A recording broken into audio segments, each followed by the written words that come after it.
Yes, Sachin. So, after reading 5.2, Background to Deconstruction, and specifically Derrida and Heidegger, it seems to me that the seeds of deconstruction sprouted from Heidegger.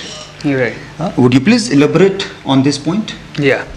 Yeah. So Heidegger, along with Freud and Nietzsche, are three important thinkers which Derrida acknowledges in his very famous essay Structure, Sign and Play, as the ideas in these philosophers are in many ways continued by Derrida. Heidegger and his philosophy deals with some very important themes which Derrida continues in his own philosophy. One of the theme is question of deconstruction, right? The term destruction in German is translated as deconstruction into French. So that is a direct connection between Heidegger and Derrida. So we will have to look at Heidegger's philosophy a bit. Heidegger pointed out that the Western tradition of philosophy avoided or repressed or neglected the question of being of beings. Now this is again very abstract. By beings he implies entities like this mic or table or person. But Western philosophy refused to look at the mode of their existence, mode of their being, the way these things are. So it avoids question of beings.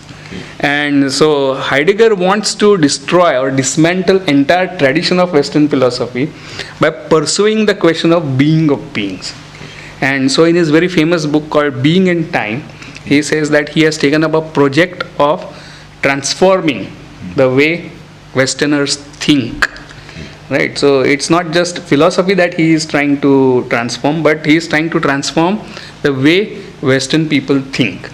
Right? So that's a very ambitious project which Heidegger has taken up.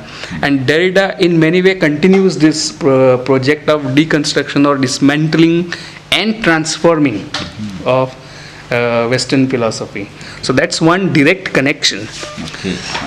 So other very important question is the theme of language. And Heidegger points out in his later works that it is language which speaks, not man. So meaning is a product of language. And so what happens is man is decentered from language. And this is the postmodern, post-structuralist thematic which we find in Heidegger as well as in Nietzsche.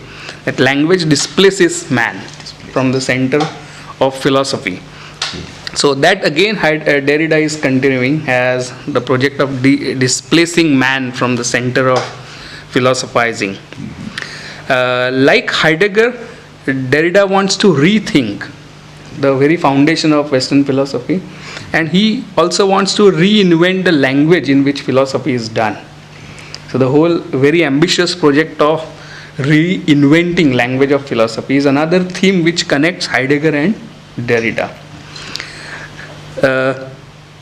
If you want to draw one more parallel, you can say that just like Heidegger said that the whole question of beings is repressed and neglected, and so it is necessary to dismantle Western philosophy, Derrida argues that the whole question of writing is neglected and repressed in the entire tradition of Western thought.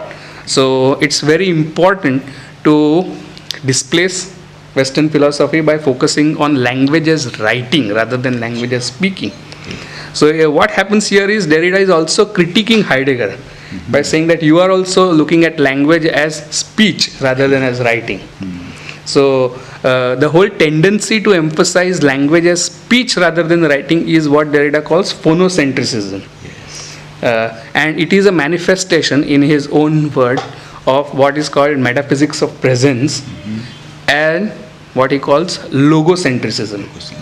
So these are several threads which connect Heidegger and Derrida. Yeah. Thank you. Thank you.